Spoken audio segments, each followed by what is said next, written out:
مسلمان کے لیے یہ جاننا انتہائی ضروری ہے۔ اللہ کے حبیب صلی اللہ علیہ وسلم فرماتے ہیں اس حدیث میں، الایمان بضع و سبعون شعبہ افضلها قول لا الہ الا اللہ وادناها اماطۃ الاذى عن الطریق،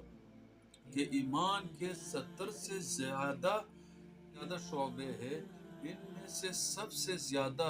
جو افضل ہے وہ لا الہ الا اللہ کہنا، یعنی دل سے لا الہ الا اللہ کہنا، اور جو نچلا درجہ ہے وہ کسی راستے سے تکلیف دہ چیز کو ہٹانا ہے۔ تو اس کا مطلب یہ ہے کہ ایمان کے جو 70 سے زیادہ حصے ہے یا درجے ہے، ان میں سے سب سے افضل لا الہ الا اللہ ہے، اور باقی جو نیچے ہے اس کے، ان میں سے بہت سے ایسے چیزیں آتے ہیں۔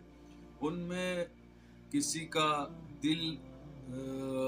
ٹوٹا ہوا ہو، اس کو تسلی دینا، یہ بھی ایمان کا حصہ شمار ہوتا ہے۔ کسی کے ساتھ اچھائی کرنا، اچھا برتاؤ کرنا